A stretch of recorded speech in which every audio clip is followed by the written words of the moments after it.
Whatever notion existed that the Chicago Bulls would burn themselves out in the playoffs on their way to an NBA record 72-win season quickly put to rest in Game 1 of their series against Miami on Friday. Number 25, Andre Braxton, running for the 24-yard touchdown.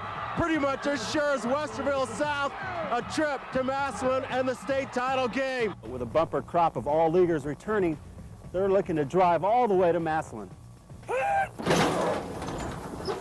As the Lady Bearcats and Lady Tigers are on a collision course to possibly meet in the regional semifinals.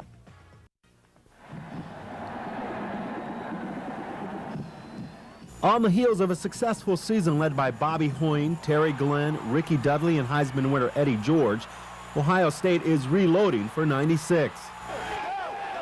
Yet before the Buckeyes think of running onto the field at the Horseshoe in hopes of gridiron glories, it all starts here. The foundation to a successful season begins through these doors.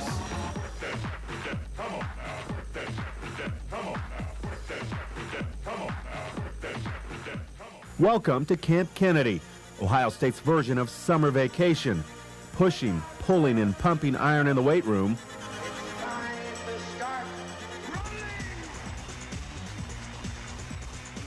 And sweating out sprints in the heat of the day. To 10!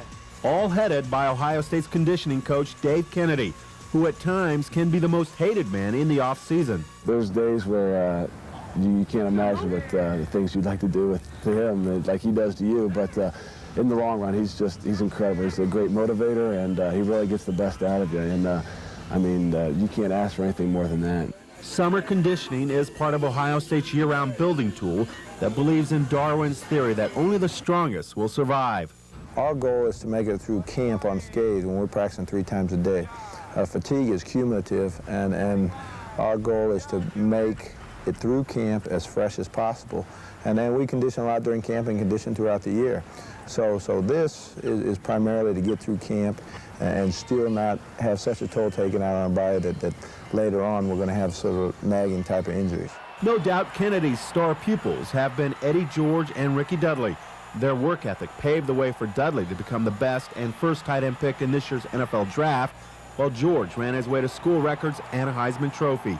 He says a lot of credit goes to Coach Kennedy. It's a blessing that he stayed around this last year alone, you know, because without him, I mean, none of our conditioning, none of our success would have been possible without, you know, him pushing us the way he does and just knowing us from a conditional standpoint and physical standpoint and mental standpoint, each and every individual, you know, it just helps us that much more. Such senior leadership has helped set a standard for Buckeyes of 96 to follow, if not exceed it. We all set goals that we got to accomplish, and we know what we got to do to get there. Because last year, Eddie and Ricky, our role models, you know, they set the same example. So we know right now we got to go out and do not what they did, but better than what they did. Really? So right now is when we work hard and we accomplish what we need to do. Which is why the Buckeyes say the difference between a good season and a great season all begins here.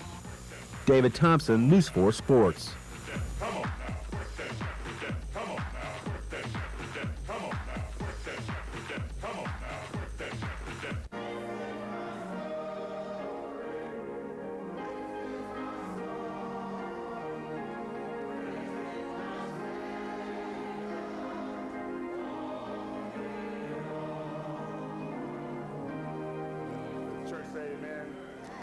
Every Christian should have a story. This is my story. No one can tell my story like I can tell it. Cassie Russell's story is as inspiring as a hymn.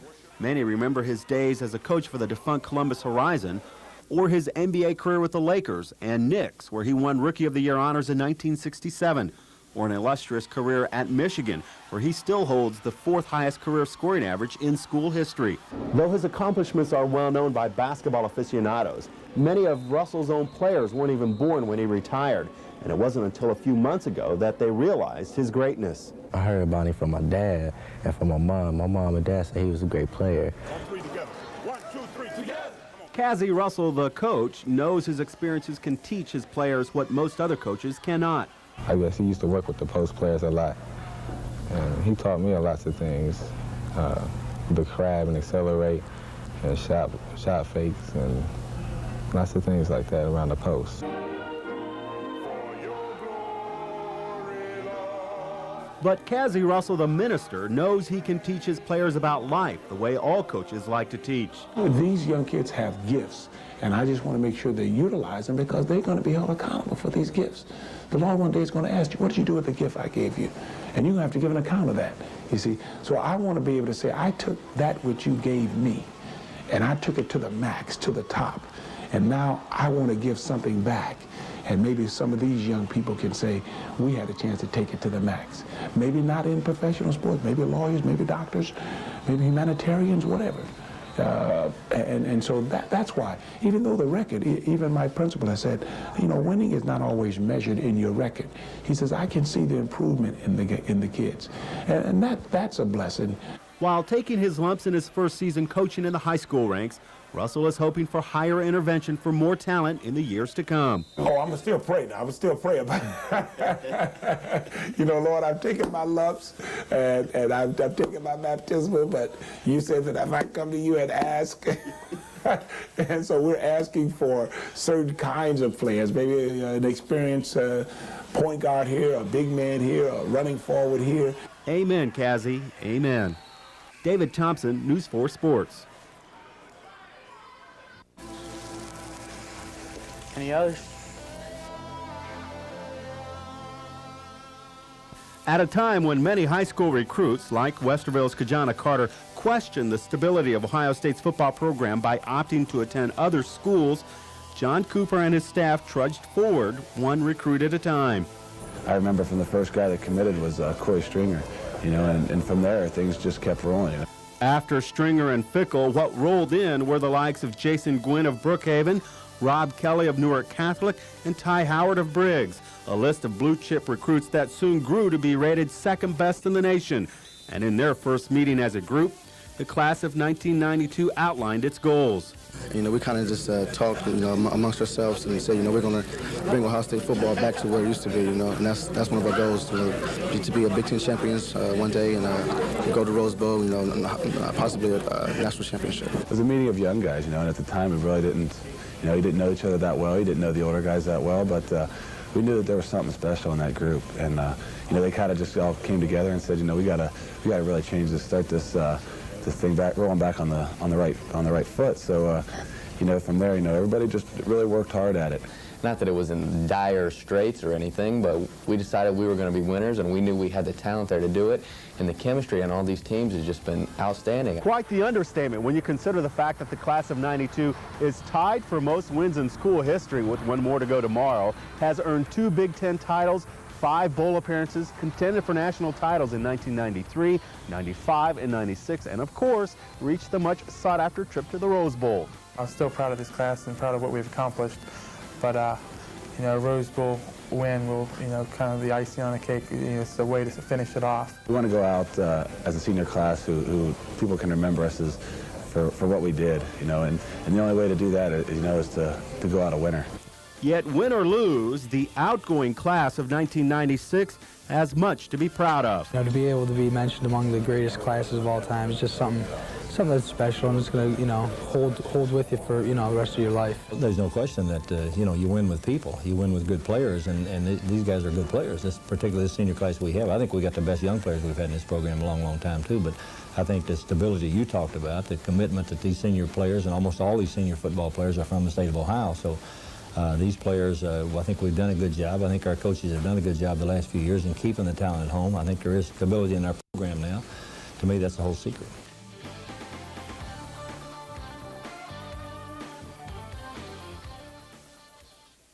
Well, he averages 9 points and 3 rebounds a game, but Ohio State freshman guard Jamie Bosley leads the team in floor burns. As David Thompson tells us, our News 4 Amateur Athlete of the Week, who stands 6'1" in platform shoes, is proving that looks can be deceiving.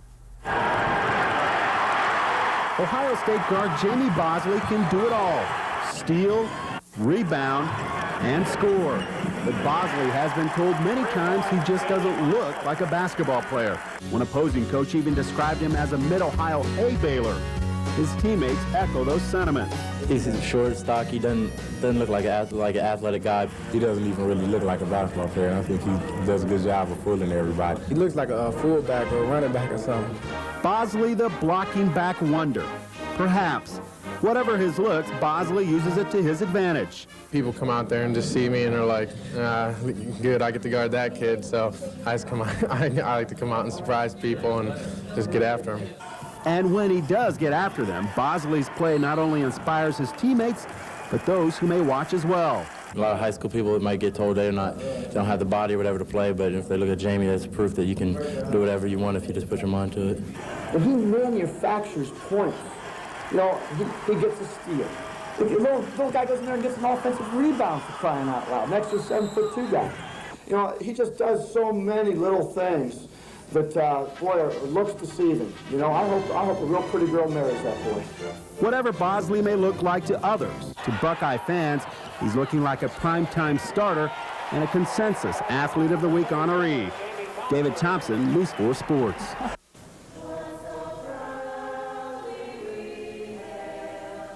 Never before has the national anthem sounded so beautiful to Marion Ridgedale's Gail Roller than on February 8th. It just felt so good to be out there with my classmates and playing ball, and, you know, I mean, words can't even describe how great I felt, you know.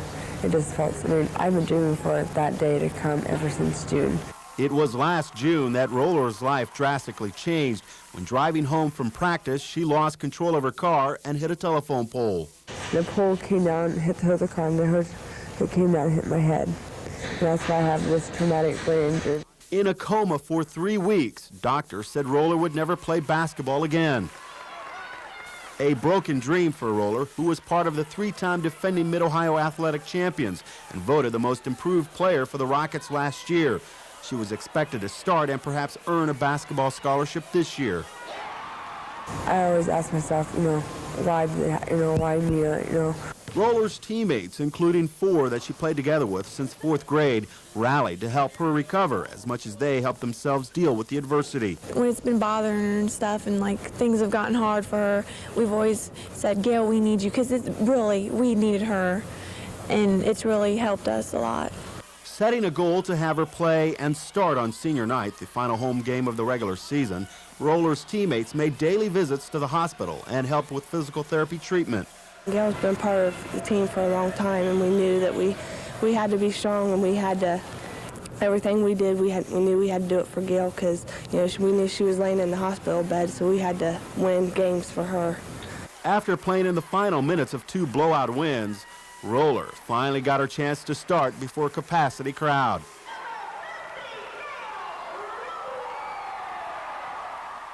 A lot of prayers and a lot of community people helping us out quite a bit, and it's definitely a miracle, no doubt. It brought to light how fragile life is and how unimportant basketball is at times in people's life, and especially with this group of seniors and with our whole team. It just brought us so close together, and we made many trips back and forth to the hospital and to the rehab at Dodds Hall, and took her outside and stood her up when she couldn't stand up and let her shoot baskets, and told her at that time that she would be back. And I guess you think you're done crying at times, but on Thursday when she came out of the game for the first time and came over to me and gave me a hug and said, I did it.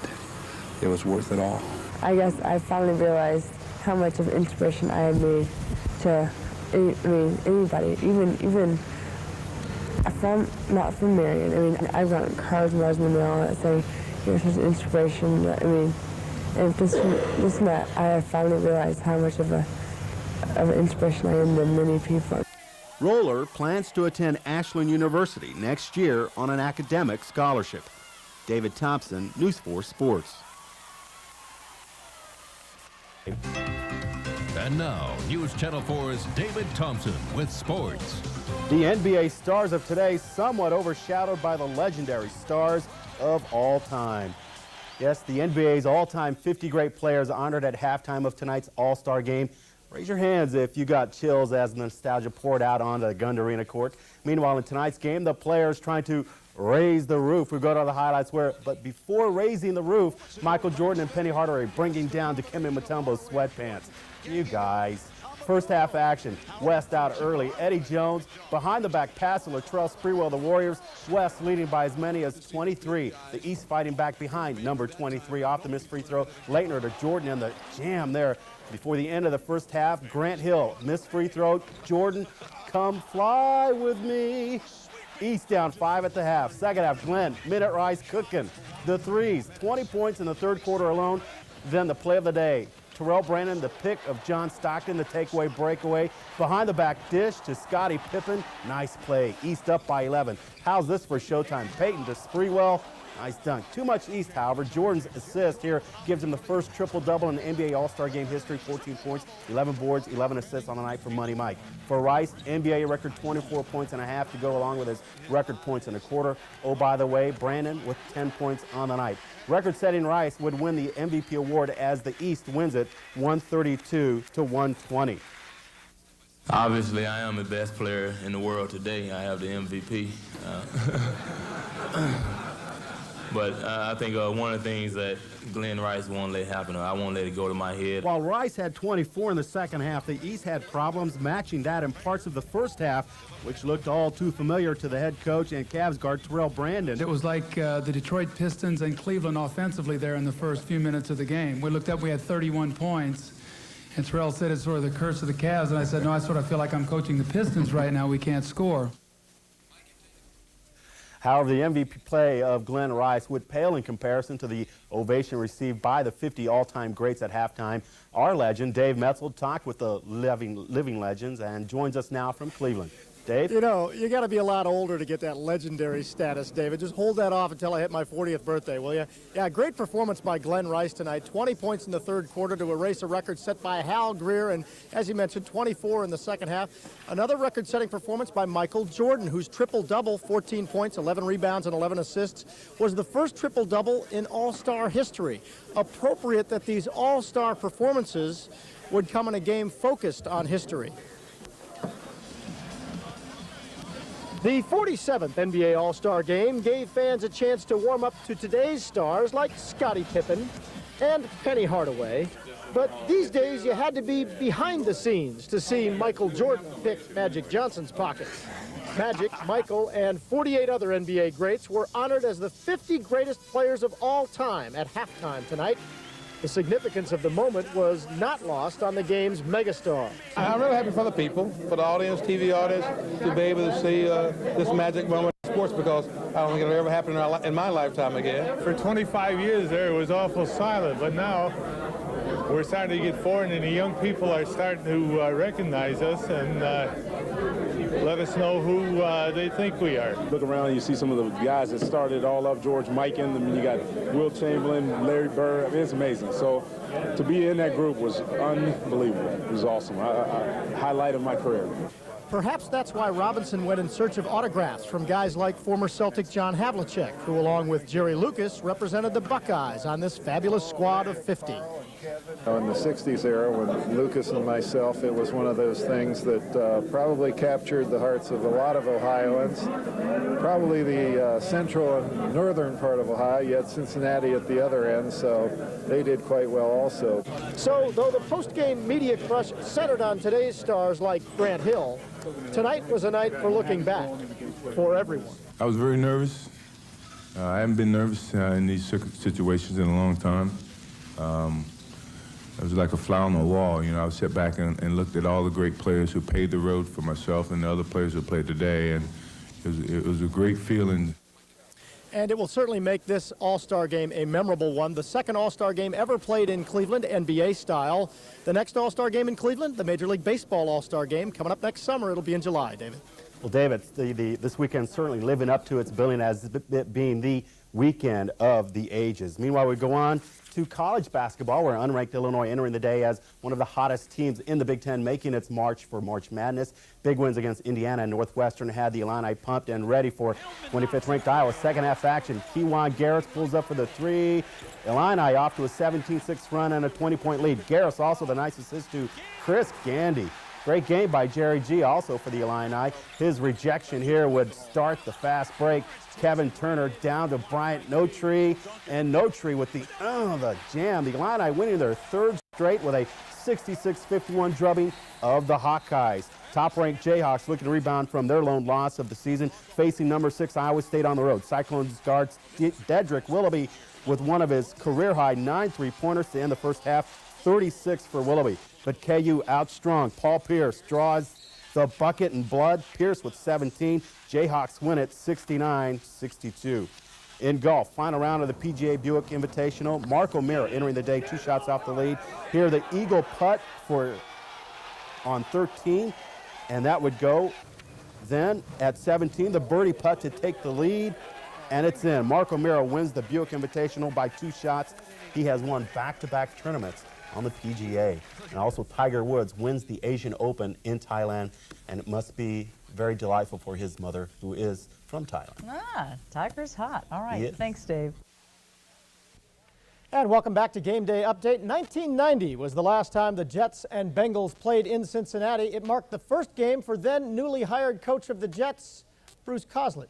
David Thompson joins us now live from Cincinnati. And I guess, Dave, today's game has no subliminal meaning for Coslett other than the fact that he's coaching against his former team, right, David? Well, that's what he says, at least publicly. You know, Bruce Coslett told the media in Cincinnati and in New York that the Jets players, coaches, and even front office, that when he was there, when he was coaching, are no longer there, so that revenge is not a factor. It's not an issue. You know, it's they wanted to reminisce, and I said, hey, this is, you know, Sunday of 1997. It's not 1990, whatever it was, 93 anymore, 94. So we go on. But so have the Jets. Since Coslett's firing, New York is on its 3rd head coach. Only this one is a proven winner who is making a difference. Bill Parcells. With Parcells in there, there's no telling what can happen. You know, they're a smarter team. They're more disciplined this year. You know, guys are making plays. They're not missing in tackles. You know, they're flying to the ball on defense. The 2-2 Jets are coming off their impressive come-from-behind win against Oakland last Sunday, prompting a few to think Parcells is sending a message to the rest of the league. There's no messages. I'm trying to win the game. It's not about a message. Message.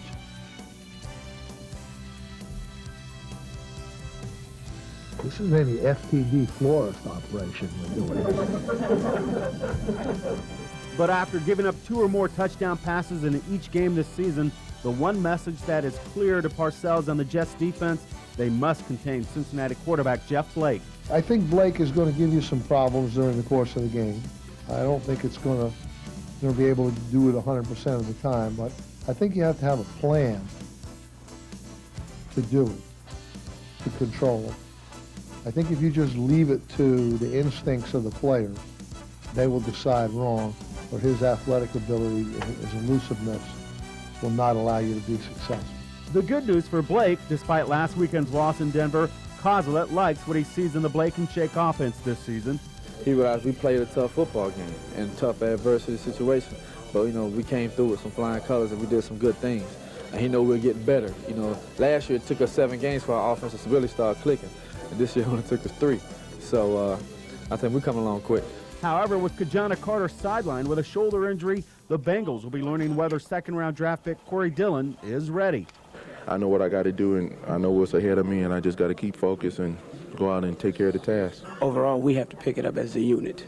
You know, we can't wait on a guy to make a play. Now it's time for everybody to go out there, do their own job, and make something happen. And what the Bengals don't want to happen is to open the season at 1-3 with 2 road games ahead. It's not really a must-win situation, but it's real important that we do win to get back on track because, you know, you look at our schedule, Jacksonville's playing well, you know, Tennessee's playing well. Those are 2 road games. Those are 2 division opponents, and we can't be that far behind, you know, playing our division opponents like that. So we really need to win this game. Now the Cincinnati Bengals are hoping to extend their home win streak to 7 games today. History is on their side because between the 2 teams, the Jets and the Bengals, in their last 6 meetings, the home team has won each of those games. Now, Kajana Carter has told me that he will come out and talk to us live during the show once he comes out from their team meeting during the pregame right now. So that'll come up later in the show.